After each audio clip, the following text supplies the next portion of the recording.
ಕೇಂದ್ರ ಸರ್ಕಾರ 2 ಬಾರಿ ನಾವು ಅಬಕಾರಿ ಸುಂಕ ಕಡಿತ ಮಾಡಿದ್ವಿ. ಎದ್ರ ಮೇಲಿಂದ? ಪೆಟ್ರೋಲ್ ಡೀಸೆಲ್ ಮೇಲಿಂದ. ನೀವೇನು ಮಾಡಿದ್ರಿ? ನಾವು ನವೆಂಬರ್ 4, 2021 ಒಮ್ಮೆ ಕಮ್ಮಿ ಮಾಡಿದ್ವಿ. ಡೀಸೆಲ್ಗೆ 5 ರೂಪಾಯಿ ಕಮ್ಮಿ ಮಾಡಿದ್ವಿ. ಅದು ಪೆಟ್ರೋಲಿಗೆ 5 ರೂಪಾಯಿ, ಡೀಸೆಲ್ಗೆ 10 ರೂಪಾಯಿ. 22 ಮೇ 2022ಕ್ಕೆ ಪೆಟ್ರೋಲಿಗೆ 8 ರೂಪಾಯಿ, ಡೀಸೆಲ್ಗೆ 6 ರೂಪಾಯಿ ಕಮ್ಮಿ ಮಾಡಿದ್ವಿ. ನೀವೇನು ಮಾಡಿದ್ರಿ? ಬಂದ ನಂತರ ಒಂದು ಇದು ಮಾಡಿದಾರಲ್ಲ, ಕಮಾಯಿ ಮಾಡಿರಲ್ಲ. ಸರ್ಕಾರ ಬರ್ತಿದ್ದಂಗೆ ರಾಜ್ಯ ಸರ್ಕಾರ 15 ಜೂನ್ 2024ಕ್ಕೆ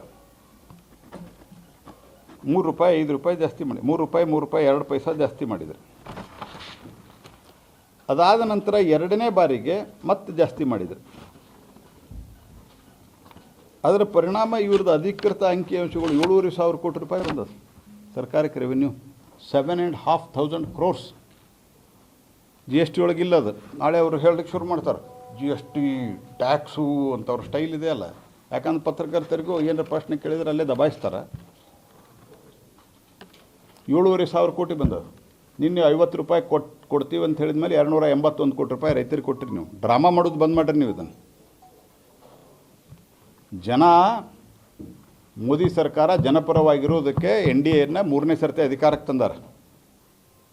ನಿಮ್ಮ ಅನುಕಂಪದಿಂದ ಅಥವಾ ನಿಮ್ಮ ಮರಸಿಯೊಳಗೆ ನಾವು ಇಲ್ಲ, ರೈತರ ನಮ್ಗೆ ಓಟ್ ಹಾಕಿರೋದು.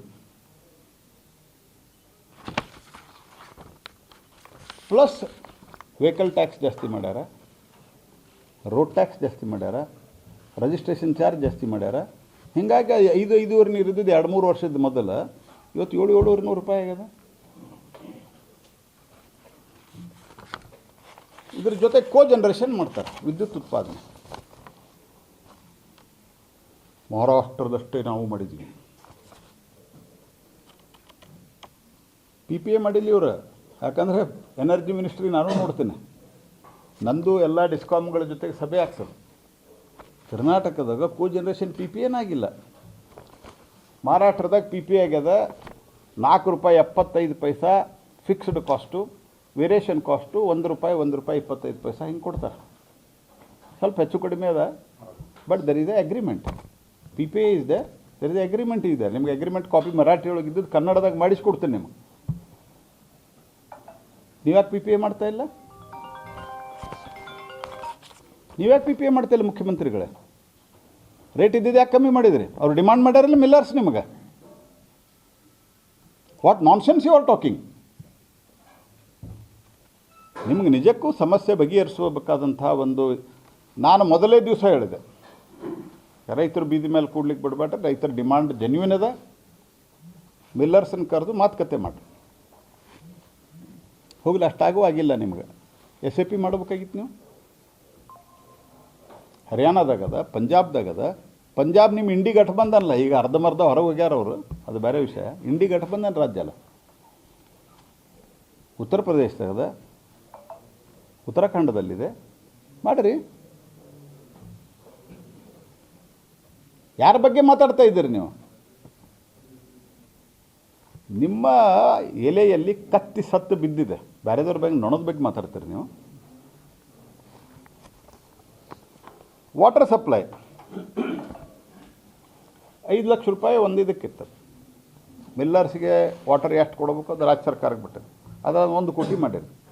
ಇದು ವೆಚ್ಚ ಜಾಸ್ತಿ ಆಗ್ತದಿಲ್ಲ? ಅದರಿಂದ ದುಡ್ಡು ಗಳಿಸಿರಿಲ್ಲ ನೀವು.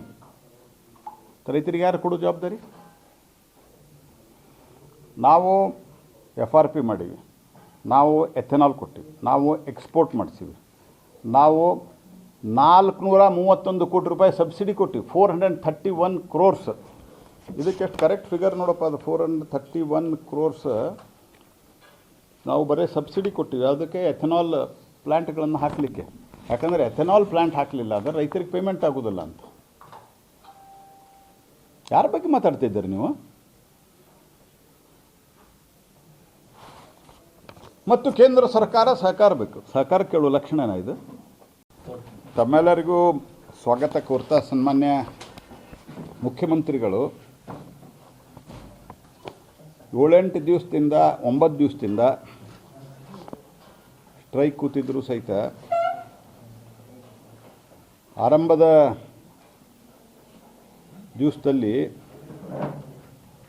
ಮುಖ್ಯಮಂತ್ರಿ ಬಿಡ್ರಿ ಮಂತ್ರಿ ಹೋಗಲಿಕ್ಕೂ ಇವರಿಗೆ ಸಮಯ ಇರಲಿಲ್ಲ. ಮಂತ್ರಿಗಳಿಗೆ ಸಂಬಂಧಿಸಿದ ಮಂತ್ರಿ, ಅಲ್ಲಿನ ಜಿಲ್ಲಾ ಮಂತ್ರಿಗಳು ಮತ್ತೊಬ್ಬರು ಅವರು ಸಹಿತ ಅಲ್ಲಿ ಹಿಂದೆ ನೋಡ್ಬೇಕಪ್ಪ ಯಾರೇ ಪಾಟೀಲ್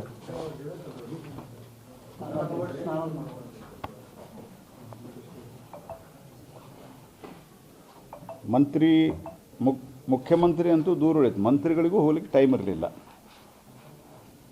ಈಗ 9 ದಿವಸದ ನಂತರ ನಿನ್ನೆ ಸಭೆ ಮಾಡಿ ಮೊದಲು ಮತ್ತು ಸಭೆಯ ನಂತರವೂ ಸಹಿತ ಕೇಂದ್ರ ಸರ್ಕಾರವನ್ನು ದೂರುವುದೇ ಒಂದು ಕೆಲಸ.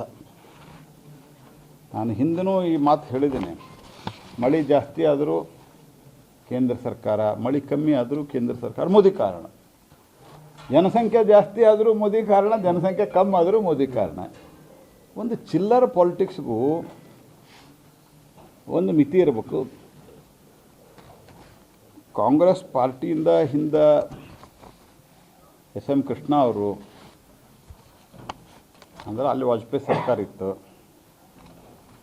ಅದಾದ ನಂತರ JH ಪಟೇಲ್ರು, ಅವರೇನು NDAದೊಳಗೆ ಇರಲಿಲ್ಲ ಅವಾಗ, ಯಾವ ರೀತಿ ಆಡಳಿತವನ್ನು ನಡೆಸಿದರು ಅನ್ನೋದು ಸ್ವಲ್ಪ ಸಿದ್ದರಾಮಯ್ಯನವರು ತಿಳ್ಕೊಬೇಕು. ದ್ವೇಷ ಮಾಡಲಿಕ್ಕೆ ಮತ್ತು ಕೆಟ್ಟ ಭಾಷೆಯನ್ನು ಬಳಸಲಿಕ್ಕೆ ನಿಮ್ಮ ಉಪಮುಖ್ಯಮಂತ್ರಿಗಳಿಗೆ ಜನ ಅಧಿಕಾರ ಕೊಟ್ಟಿಲ್ಲ. ನಾವು ಕಮಿಂಗ್ ಟು ದಿ ಪಾಯಿಂಟ್, ಕೇಂದ್ರ ಸರ್ಕಾರದ ನೀತಿ ಅಂತ ಏನು ಕೇಂದ್ರ ಸರ್ಕಾರದ ನೀತಿ ಇದೆ? ಮೊದಲನೇದಾಗಿ ನಿಮ್ಮ ಕಾಲದಲ್ಲಿ UPAದಿಂದ ಹಿಡ್ಕೊಂಡು ಹಿಂದಿನ ನಿಮ್ಮ ಕಾಲದೊಳಗೆ ಹೋರಾಟಗಳು, ರೈತರ ಹೋರಾಟ ಅದಕ್ಕೆ ಮಾಡ್ತಾಯಿದ್ರು, ನಮ್ಮ ಹಳೆ ಬಾಕಿ ಕೊಡ್ರಿ ಅಂತ. ವರ್ಷಗಟ್ಟಲೆ ಬಾಕಿ ಇರ್ತಿದ್ದು, 2-2, 3-3, 4-4 ವರ್ಷ ರೈತರಿಗೆ ಪೇಮೆಂಟ್ ಮಾಡ್ತಿರಲಿಲ್ಲ. ನಾನು I am very proud to say 2017-18 ನಾವು ಪಾಲಿಸಿ ಮಾಡಿದ ನಂತರ ಏನೇನು ಪಾಲಿಸಿ ಅಂತೂ ನಾನು ಬ್ರೀಫ್ಲಿ ನಿಮ್ಗೆ ಹೇಳ್ತೀನಿ, ಎಲ್ಲ ಒಂದೇ ಪ್ರೆಸ್ ಮೀಟ್ನಾಗ ಹೇಳೋಕ್ಕಾಗಲ್ಲ. ಇವನ್ ಕರೆಂಟ್ ಇಯರ್ದು ಶುಗರ್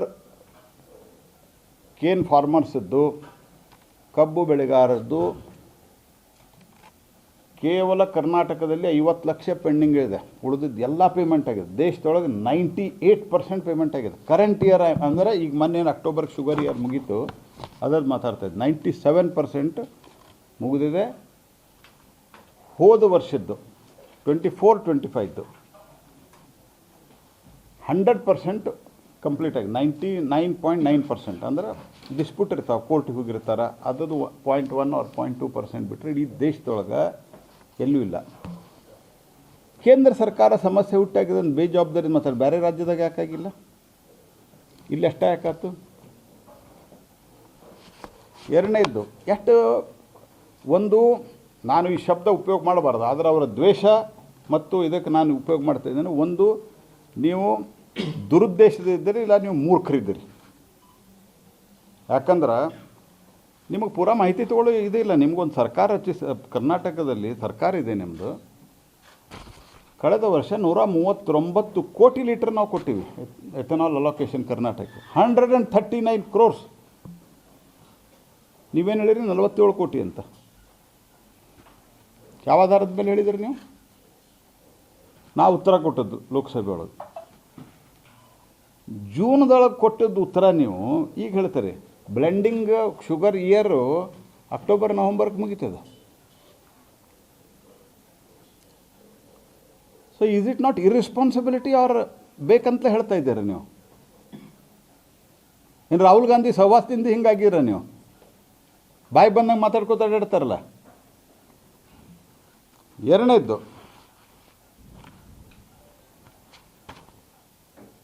ಪಾಲಿಸಿ ಪ್ಯಾರಲೈಸಿಸ್ದಿಂದ ಪೇಮೆಂಟ್ಗಳಾಗ್ತಿರಲಿಲ್ಲ. ಈಗ ನಾನು ಅದ್ರ ಬಗ್ಗೆ ಹೇಳಿದೆ.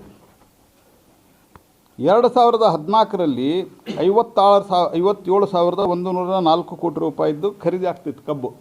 ಈಗ 2025ರಲ್ಲಿ 1,02 ಲಕ್ಷ ಕೋಟಿ, 1,02,000 ಕೋಟಿ. ಕಬ್ಬಿನ ಬೆಲೆ 2014ರಾಗ 210 ಘೋಷಣೆ ಮಾಡಿದ್ದಾರೆ ನೀವು. 14 ಅದಕ್ಕಿಂತ ಮೊದಲು ಇನ್ನೂ ಭಾಳ ಕಮ್ಮಿ ಇತ್ತು. ಆದರೆ ಪೇಮೆಂಟ್ ಆಗ್ತಿರಲಿಲ್ಲ. ಇವತ್ತು 100% ಪೇಮೆಂಟ್ ಆಗ್ತಾಯಿದೆ. ಇವತ್ತು 355, 10.25 355 ಇದೆ, 3,530 rupees. ಅದು 10.5 ಆದರೆ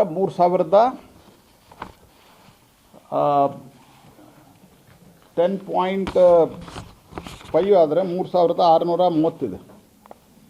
11 ಆದರೆ ಅವರು 11.5 ಇಟ್ಕೊಂಡು ಮಾಡಿದ್ದಾರೆ, 11.25 ಇಟ್ಕೊಂಡು ಮಾಡಿದ್ದಾರೆ. ನಿಯರ್ಲಿ ಅಬೌಟ್ 3,900 ಆಗುತ್ತೆ.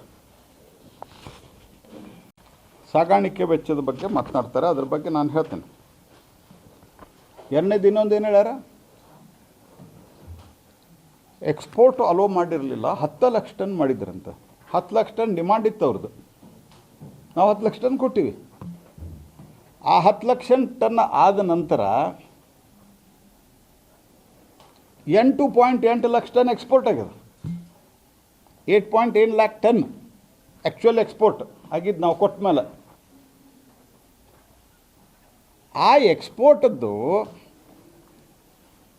ಆದ ನಂತರ ದರದಲ್ಲಿ ಸ್ಟೆಬಿಲಿಟಿ ಬಂದದ. ಆ ದರದಲ್ಲಿ ಸ್ಟೆಬಿಲಿಟಿ ನಾನು ನಿಮಗೆ ಎಕ್ಸಾಕ್ಟ್ಲಿ ಹೇಳ್ತೇನೆ.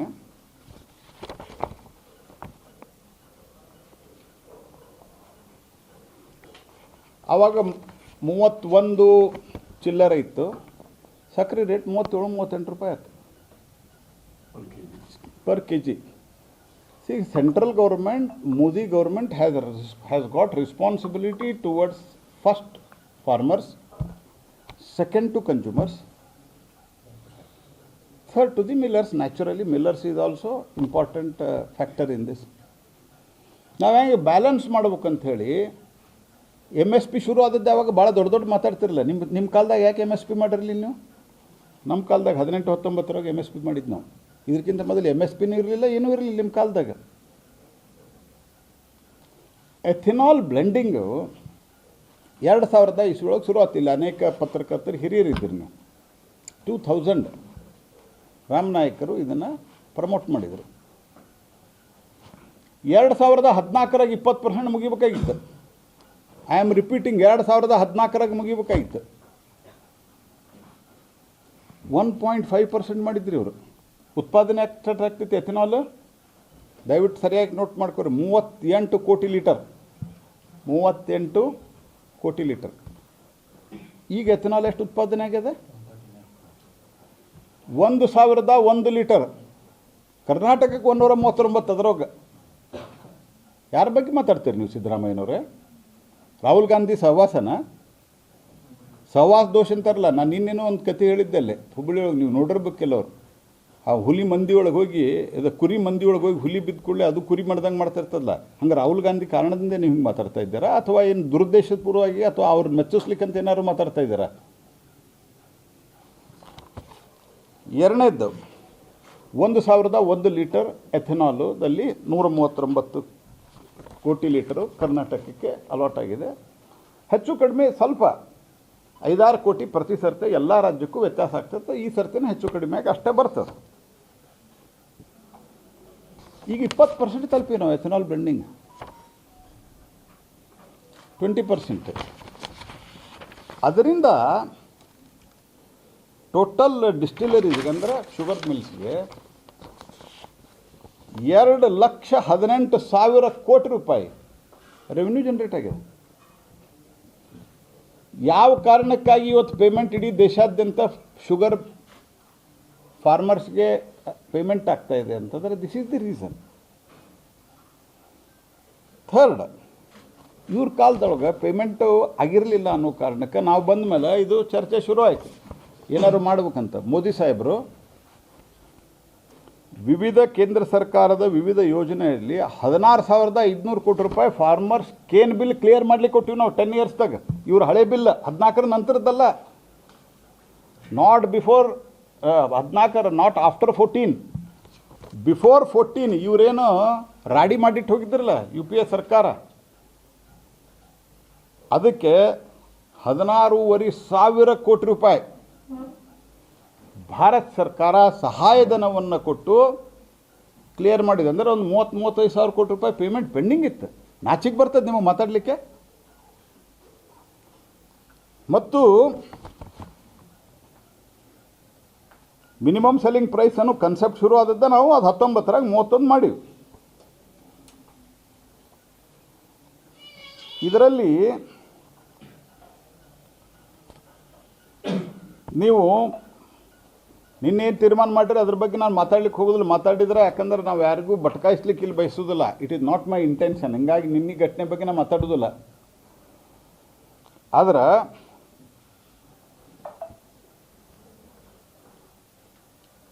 ನೀವೇನೇನು ಮಾಡಿದಿರಿ? ಸಾಗಾಣಿಕೆ ವೆಚ್ಚ 2 ವರ್ಷದಿಂದ ಸಾಧಾರಣ 500ರಿಂದ 550 ರೂಪಾಯಿ ಇತ್ತು ಮ್ಯಾಕ್ಸಿಮಮ್. ಇವತ್ತು 700ರಿಂದ 900 ರೂಪಾಯಿ ಯಾಕಾಗ್ಯದ? ರೋಡ್ ಟ್ಯಾಕ್ಸ್ ಜಾಸ್ತಿ ಮಾಡಿರಿ. ಆಲ್ ಕಮರ್ಷಿಯಲ್ ವೆಹಿಕಲ್ ಮೇಲೆ ಟ್ಯಾಕ್ಸ್ ಜಾಸ್ತಿ ಆಗ್ಯದ ನಿಮ್ಮದು. ಅದ್ರ ಫಿಗರ್ ನಿಮ್ಗೆ ಆಮೇಲೆ ಕಳಿಸ್ತೀನಿ. ನನ್ನ ಕಡೆ ಇವರು ಶೇರ್ ಮಾಡ್ಲಿಕ್ಕೆ ಹತ್ತಿಲ್ಲ, ಇವರು ಎಷ್ಟು ಟ್ಯಾಕ್ಸ್ ಆಗಿದೆ ಅಂತ ರಾಜ್ಯ ಸರ್ಕಾರದ ಕಡೆ ಇರ್ತದೆ ಅದು, ಬಟ್ ವಿಲ್ ಗೆಟ್ ಇಟ್.